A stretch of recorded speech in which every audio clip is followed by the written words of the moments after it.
نظام اللہ کا چل رہا ہے، نظام اللہ کا چل رہا ہے. جیسے گرمی کا نظام اللہ کا ہے، سردی کا نظام اللہ کا ہے، بارشوں کا نظام اللہ کا ہے، چاند سورج کا نظام اللہ کا ہے. کسی کا کوئی دخل نہیں. حالات بنانے والے بھی اللہ ہیں، حالات بنانے والے بھی اللہ ہیں. اللہ حالات بنائے کوئی بگاڑ نہیں سکتا، اللہ بگاڑے کوئی بنا نہیں سکتا.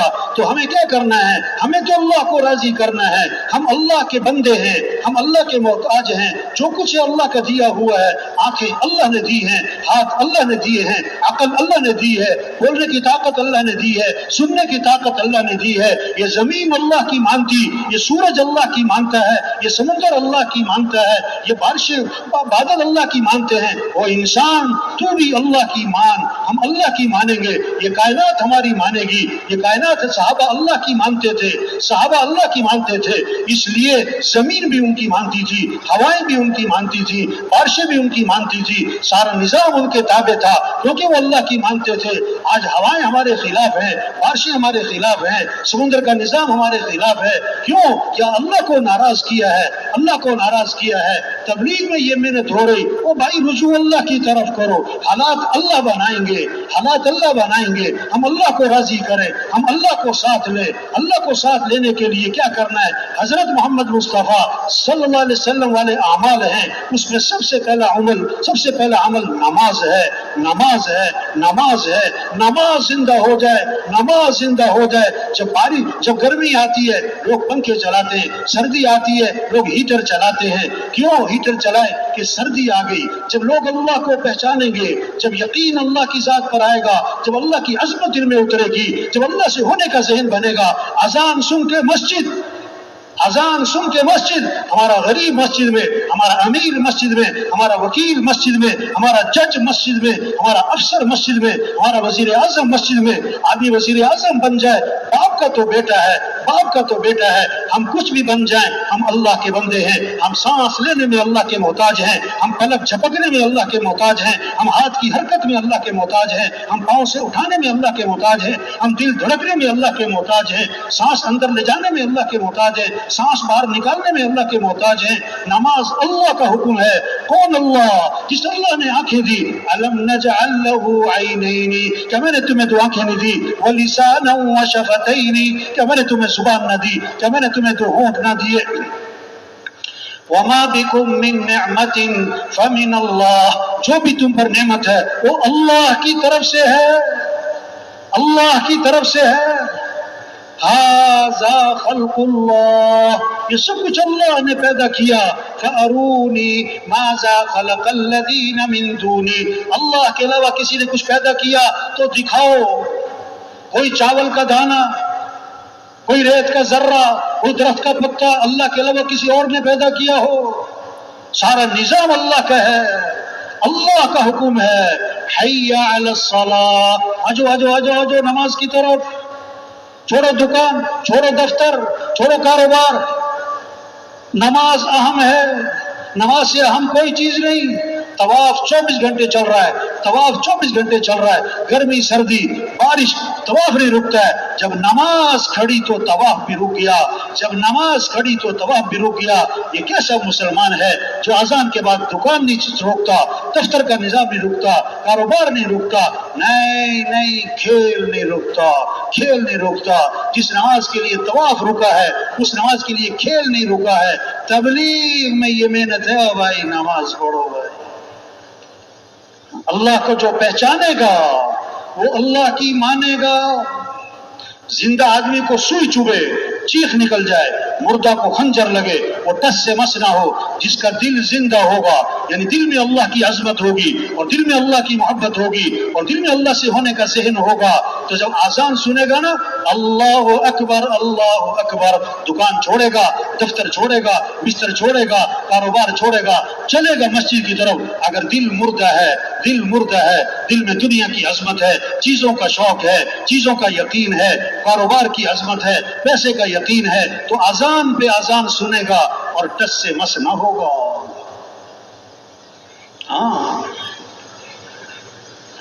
صحابہ جب اذان سنتے تھے دکانیں بند، کاروبار بند، جہاں اذان ہوئی سب مسجد، سب مسجد. تبلیغ میں محنت ہو رہی،